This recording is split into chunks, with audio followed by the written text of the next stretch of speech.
Welcome back to Two Peas in the Kitchen. In today's video, this is episode 3 of our sourdough series. We're going to make our very first loaf of Dutch oven sourdough bread. This is the easiest recipe that we started off with, so we are sharing it with you today. As you probably have noticed, there are tons and tons of video on sourdough. It's literally an explosion of videos, and there are many ways to make it, but we're trying to break it down for you to make it the easiest that it can possibly be for a beginner just like us. So go ahead and grab your starter that you have. Some of us might have an older starter that we got from a friend or family member, or you can make your own and you can refer to the first 2 episodes of our sourdough series. So grab your starter and let's get started. Okay, after we mixed the 70 grams of starter with 70 grams of bread flour and 70 grams of water, you can see that it has now doubled in size from the bottom of the tape to almost the top of the jar. In addition to that, when you take the top off and we look inside of our starter and tilt the jar, you can see that the starter is now starting to pull away gently from the sides of the jar.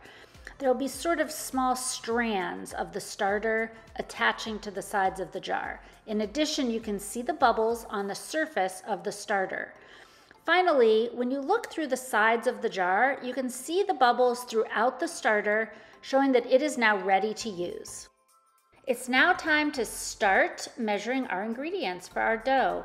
Grab your kitchen scale and put a large bowl on the scale and zero out the scale before you start measuring.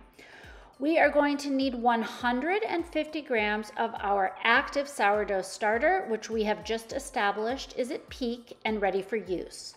We like to use a silicone spoon to scoop out all that starter. It is very sticky, and this will make cleanup much easier when we get to the end of this process. Next, you want to zero out your scale again, and then we're going to add 350 grams of room temperature filtered water into the bowl. You don't need to take its temperature, just make sure that it feels about room temperature to your finger. Next, grab a Danish dough hook. We're going to link the one that we like the most in our description below and use that to mix the sourdough starter into the water. After you have mixed your sourdough starter with the water with your Danish dough hook, you're then going to zero out your scale again, and now it's time to add our flour. We are using King Arthur bread flour, and we're going to add 500 grams of flour into the water and sourdough starter mix. Lastly, you want to zero out your scale one more time, and then we're going to take a good quality sea salt and add 10 grams of the salt into the starter, water, and flour that we already have in the bowl. Yay, finally, it is time for us to mix the ingredients together for our dough. We are using our Danish dough hook, as you can see, and you might be wondering why you need one. It makes it much, much easier to mix this dough, which is very sticky. We are linking one in our description that we love. You need a strong one. The dough is thick and sticky. At the end of this process, you want it to look like a shaggy dough mass. We're going to show you right here. And then you are done. After mixing the ingredients, they should sit on the counter covered for about 30 minutes. And then you're going to uncover the dough and you're going to begin the first set of what we call stretch and folds. You're going to take the dough from the middle and pull it up and stretch it and then fold it over. You do this 4 times. Notice how I am rotating the bowl in between each of the 4 stretch and folds, and you want to be very gentle but also firm in pulling the dough before you fold it. Then recover it and let it sit on the counter for an additional 30 minutes. After 30 minutes, you can remove the cover to your bowl again, and we're going to do another set of stretch and folds. You can see the dough has relaxed somewhat. And as I tilt the bowl, look, you can even see air bubbles starting to form on the sides of the dough, which is a great sign. We're going to do 4 additional stretch and folds, just like we did the first time, using the same technique. You may be wondering, why do we do these stretch and folds with sourdough? It is because it helps to build strength in the dough. Why do we care about that? That is what is going to help the dough maintain its shape when we're ready to shape it before baking. Additionally, doing this stretching method builds elongation of the gluten strands. This is what ultimately helps the dough to rise and gives it its unique texture. After your second set of stretch and folds, replace the cover and let it sit for another 30 minutes. After 30 minutes on the counter, remove the top of your dough and you will see that it is smoother and assuming the shape of the bowl. We are now going to do another method called the coil and fold stretch. You are going to grab the dough in the middle and stretch it, and then you take the ends and slap them into the bowl and fold the dough back over. You're going to do this method 2 times. Look how stretchy the dough is. It is really gaining strength and elasticity, which is what we are looking for. Then you are just going to let that rest in the bowl for an additional 30 minutes with the top on.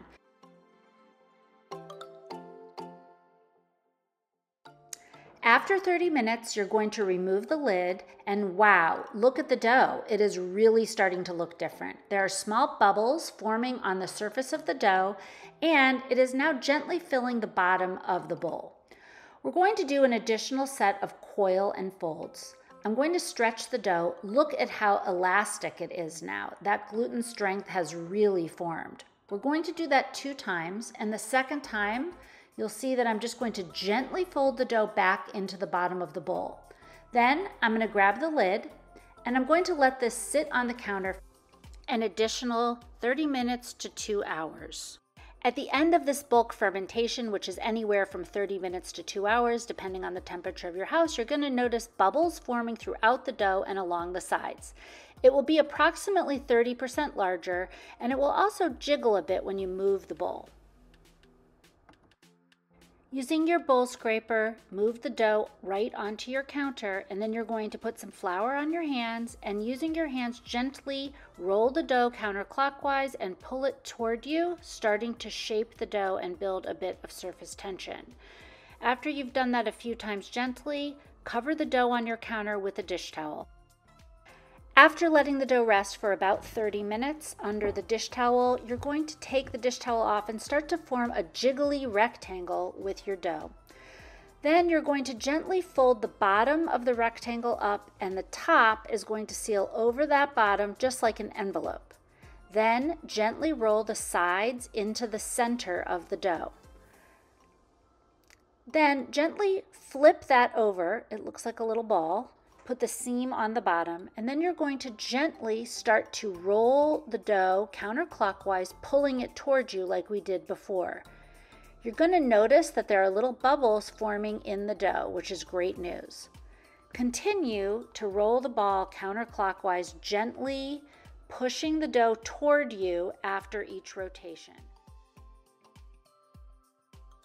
Next, we're going to take our Banneton basket that has a fabric liner that we've sprinkled with some flour, and we're going to put our well-formed dough ball right into the basket. We're going to put the seam side up. That nice round part that looks so beautiful on the top is going to go down into the basket, and then we're going to cover it with a silicone cover or a dish towel. At this point, you can either put it in the refrigerator overnight or you can let it sit on the counter for approximately 3 hours. It's time to bake the bread, so preheat your oven with the Dutch oven inside to 450 degrees. Place your dough with the top up on a piece of parchment paper, and using a lame or sharp knife, cut a crescent shape in the surface of the dough. We're then going to bake the bread in the Dutch oven 30 minutes with the top on, 15 with the top off, and voila, look at this, we have a beautiful loaf of sourdough bread. You can see the blisters in the crust of the bread and the beautiful ear where it has opened up where we cut that crescent shape in the top of the loaf. It smells amazing. I'm going to show you on the bottom how you can tell it's done.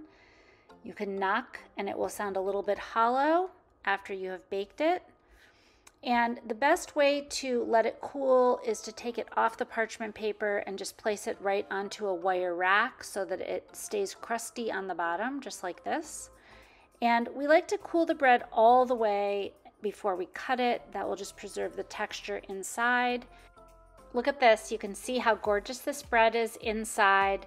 We hope you'll continue to follow along with us on our new sourdough journeys. We're really loving this, and we hope you'll continue to learn right along with us.